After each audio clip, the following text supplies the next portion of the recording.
Town, the saga of the Roaring West.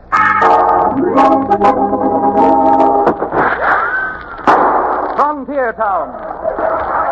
El Paso, Cheyenne, Calgary, Tombstone. Frontier Town.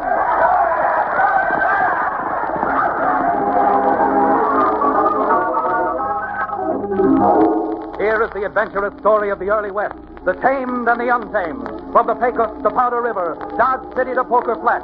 These are the towns they fought to live in and lived to fight for. Teeming crucibles of pioneer freedom. Frontier Town!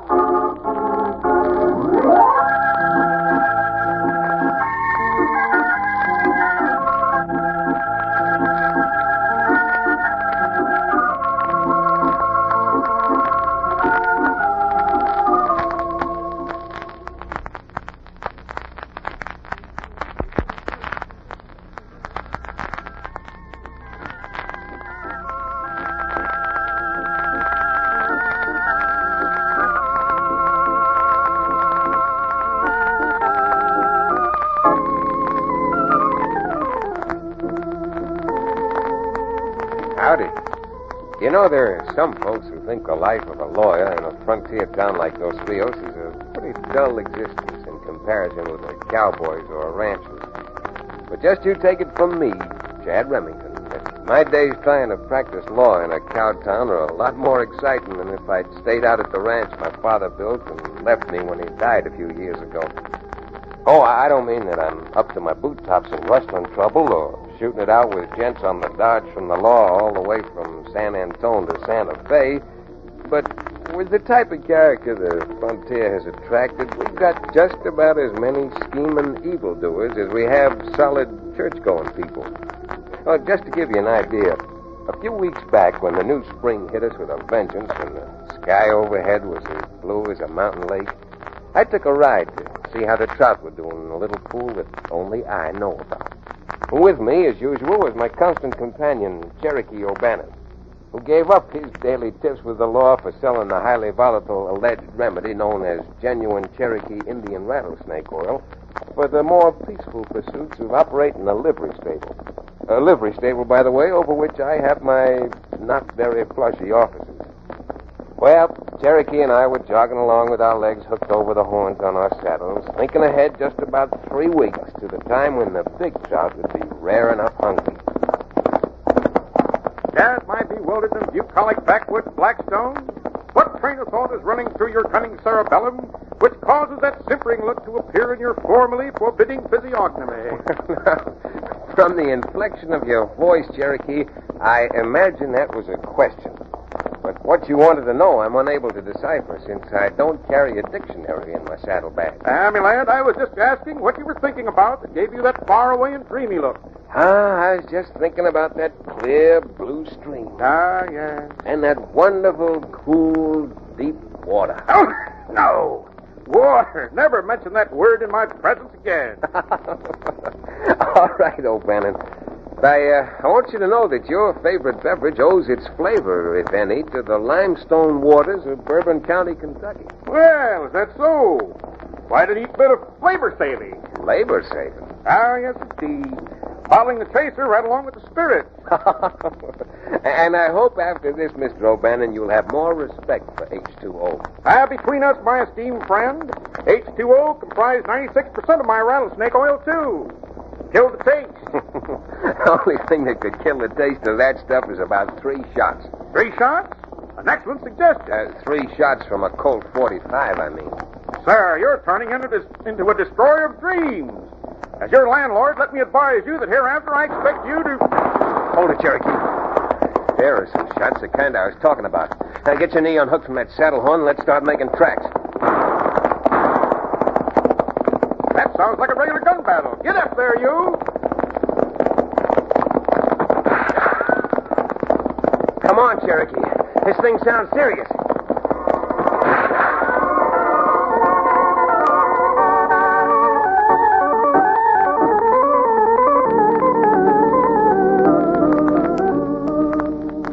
We'd only ridden about 100 yards, but I was able to see where the shots had come from. Right down below us was a little ranch house belonging to Pat and Bridget Antrim. As Irish as they come and twice as salty.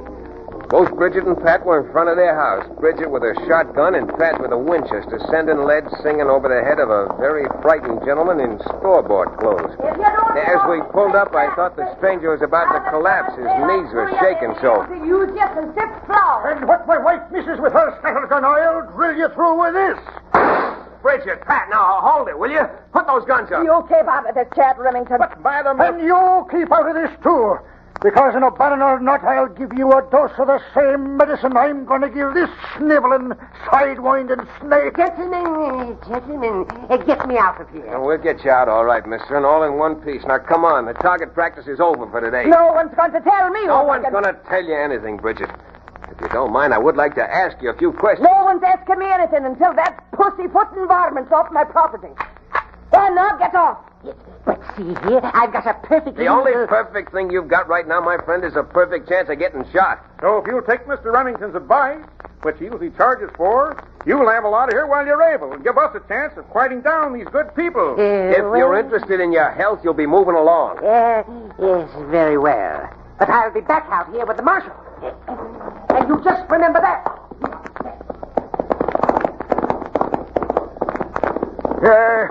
What I should have done was salivate him before he makes any more trouble. Yes, indeed. However, since thanks to Chad, he's now well out of rifle range, I suggest that we repair inside and talk this over something refreshing and companionable. You know what I mean? I think you do, or I hope you do. We certainly do understand. Bridget, Cherokee wants a glass of your coldest spring water.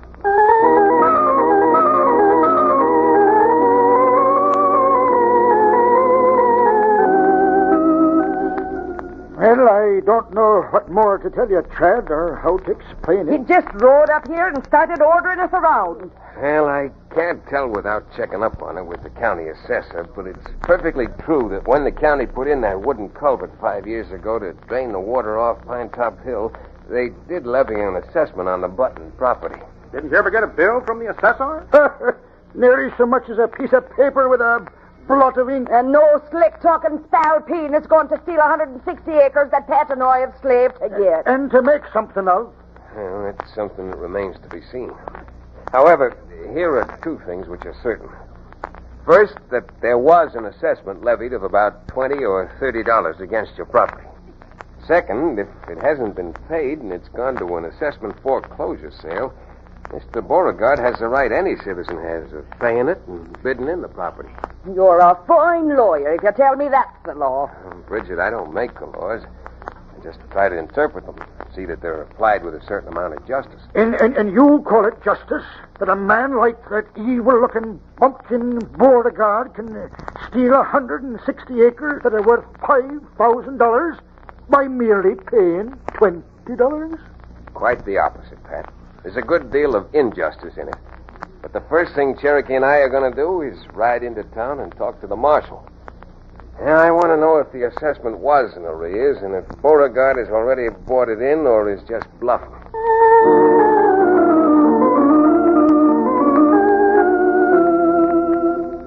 Well, Cherokee and I had hardly ridden out through the fence of Pat and Bridget's place when we spotted Mr. Beauregard sitting his horse waiting for us. He flagged us down. Much to my surprise, was neither bitter nor belligerent. I thought I recognized your name, Mr. Remington, when your friend mentioned it. Yeah? You're being a lawyer, I'm sure that you know that those two heathens haven't a legal leg to stand on. Don't you go calling people from County Antrim heathen. Oh, well, I'm terribly sorry. Just a slip of the tongue.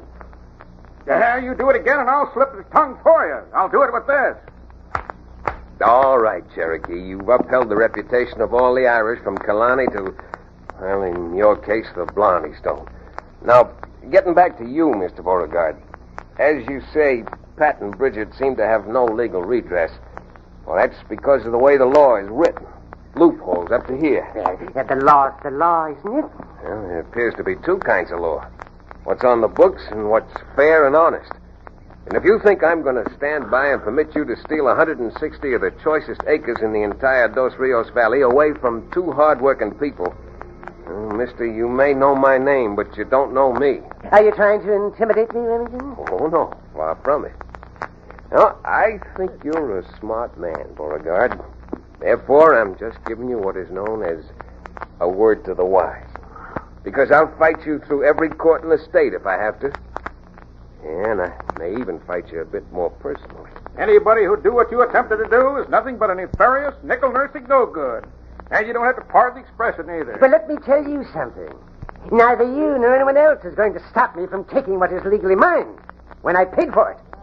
If you're around long enough to even try it. Come on.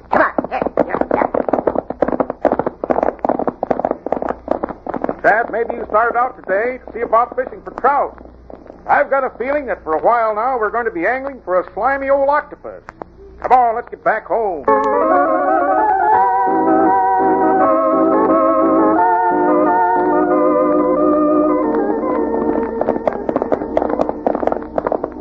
Chad, how can you explain them leveling an assessment against the Antrums Ranch and never sending them a notice? I don't explain it. In 5 years, their memories might have turned a little sour. Well, then how do you explain this Beauregard person? A complete, total stranger to this part of the country, suddenly showing up in Dos Rios and tying in a delinquent claim even the owners of the property knew nothing about. Well, that could be more than a coincidence.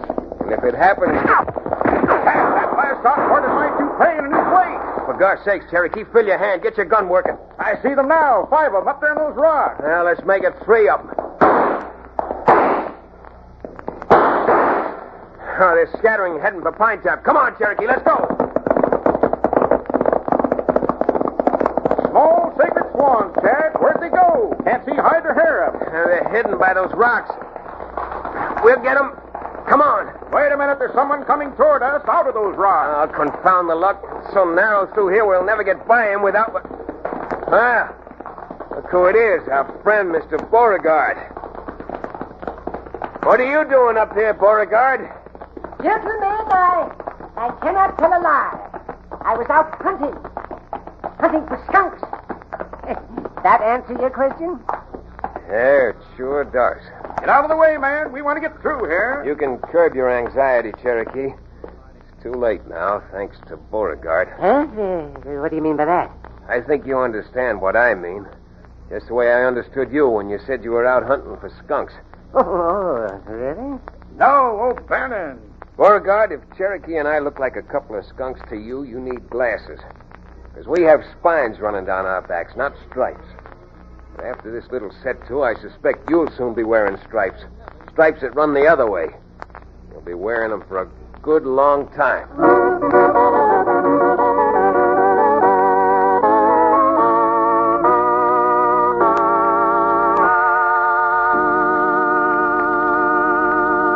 We'll return to the second act of Land Grab, our exciting frontier town adventure, in just a few moments.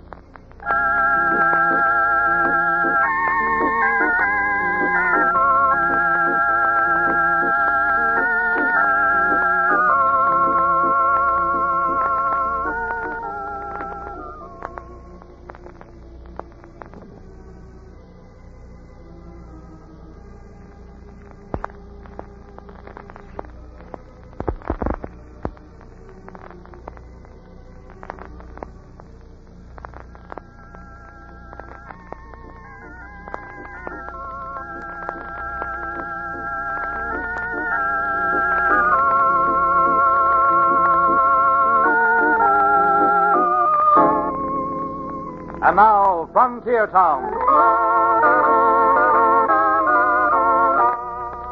Well, it was pretty obvious that Beauregard was neither as meek nor as mild as he originally had acted.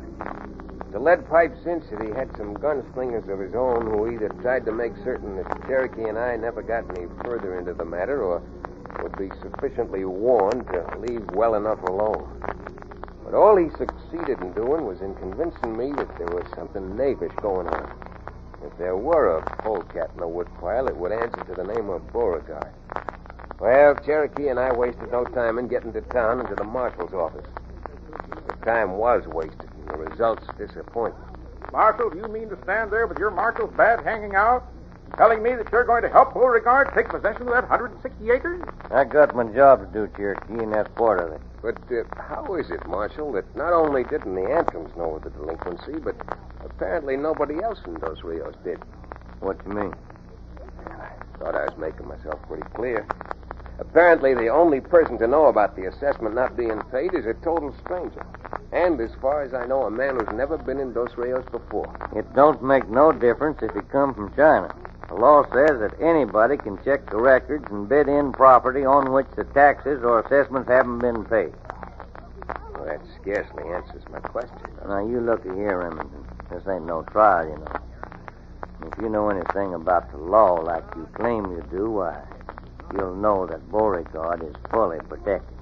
Yeah, I can see that he's fully protected. Well, blast you anyhow. I don't like that kind of hinting around.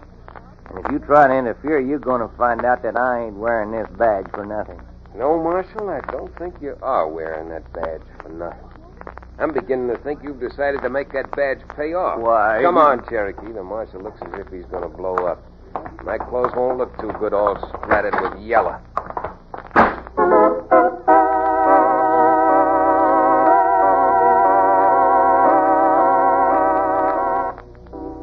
Next day, we heard that Beauregard had hired several men to rip out the Anthem's fences and put up a fence of his own.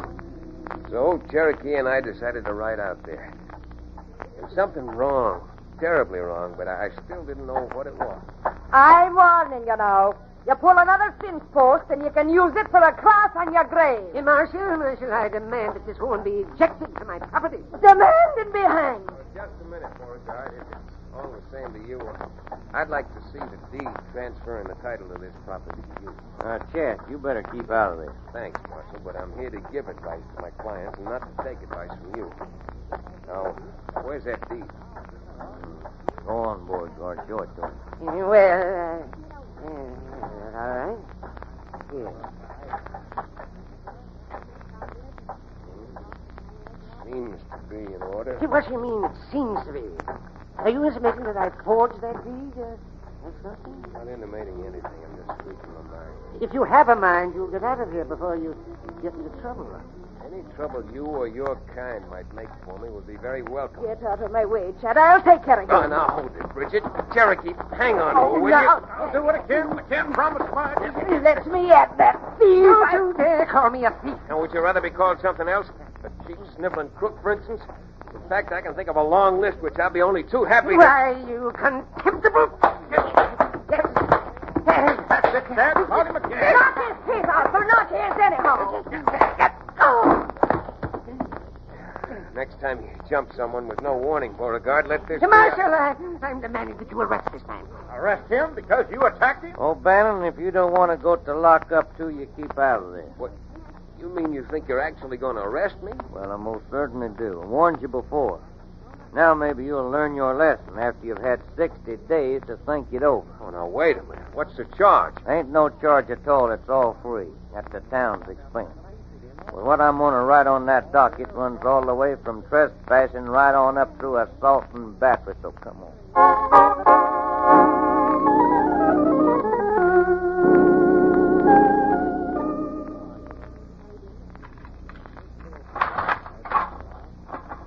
Judge and his daughter's here to see you, Remington. Well, Judge, it's a fine place to look up your intended son-in-law.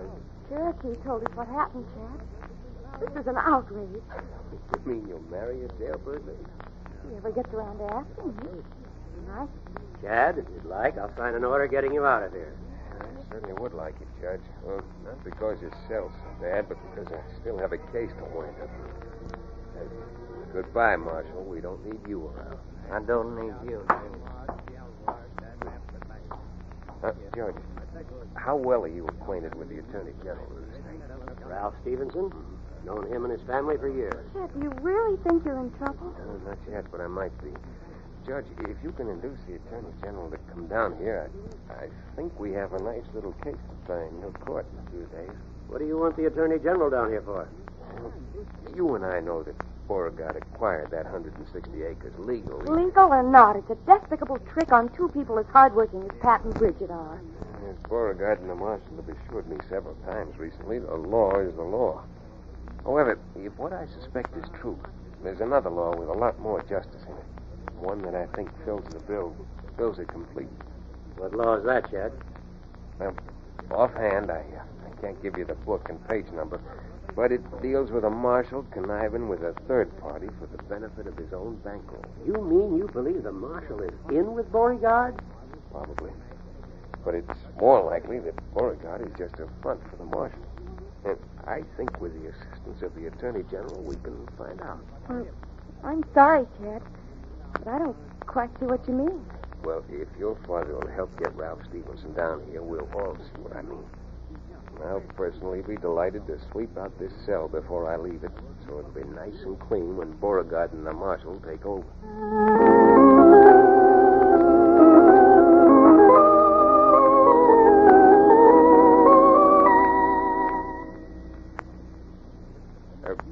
Mr. Stevenson, I know what I'm asking is absolutely irregular, but if you lend a hand, it might be worth a lot of votes with the election coming up. Well, election or not, I'm in favor of your little idea, and you can count on my help. Good, thank you. Have you got this morning's paper, Cherokee, with that advertisement in it? Here you are, Mr. Stevenson. There's Beauregard's ad offering that 160 acres for sale to the highest bidder. Yes. Yes, well, it certainly substantiates what you suspect, Remington.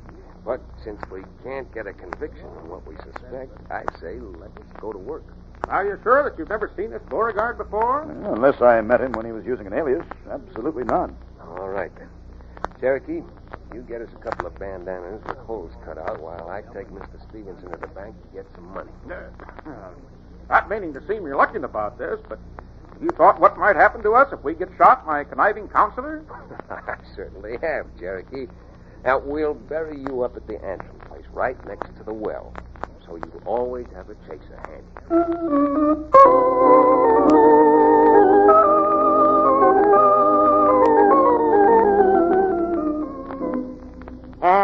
Would you care to ride out and see the property, Mr. Stevenson? Oh, well, I wish I could, Mr. Beauregard, but being in town for only a few hours between stagecoaches prevents it. Oh, it's as lovely a place as I've ever seen. Well, since I don't want it for my own use, but as sort of a vacation place for my parents, I'm quite willing to take your word for it. That is, if you'll accept my offer. Well, my asking price is $6,000. Oh. And my paying price is $4,000. No. I can't consider it. It's all cash. 50% down, right now. 50% down? Right here. $2,000 in bills. You just give me a temporary receipt, and I'll be back next week to give you the balance. Is it a deal? Indeed it is. Give me that $2,000, and I'll be here waiting for you when you come back.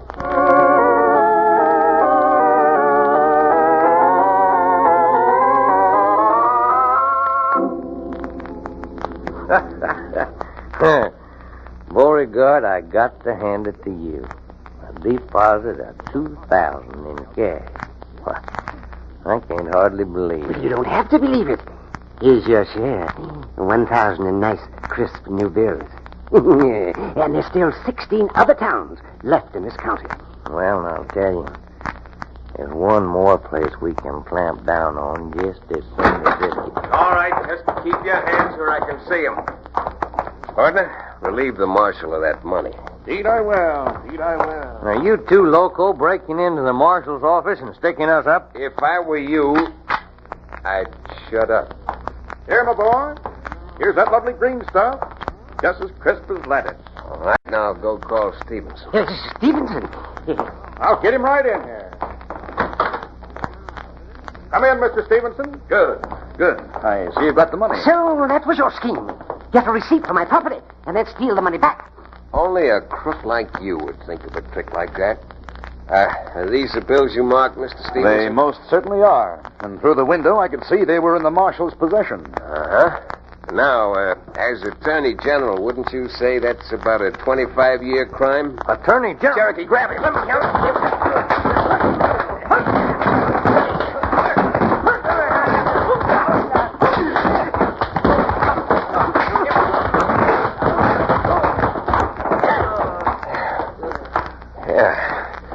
Now, Cherokee, if you wipe your battered knuckles and take the cell keys off the marshal's belt, we got a few skunks of our own to lock up.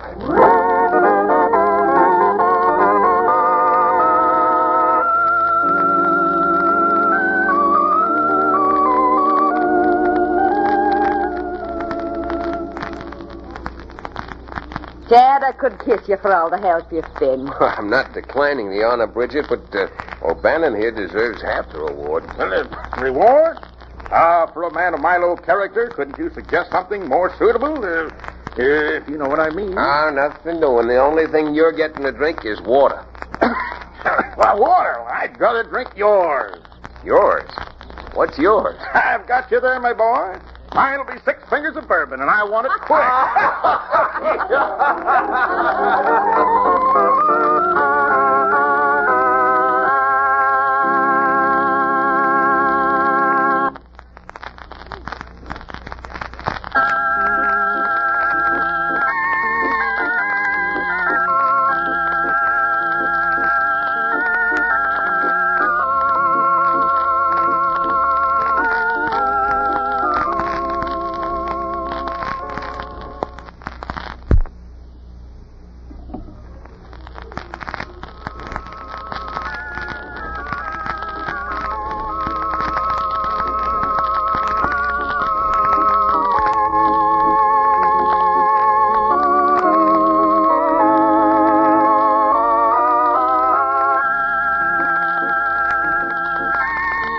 Frontier Town, starring Tex Chandler and featuring Wade Crosby, is a Bruce Ells production. Story and direction by Paul Franklin. Music written and played by Ivan Ditmar.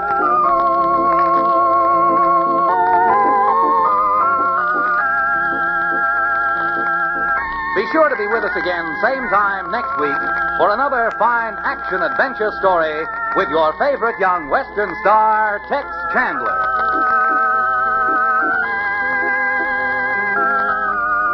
And now this is Bill Foreman telling you that Frontier Town came to you from Hollywood.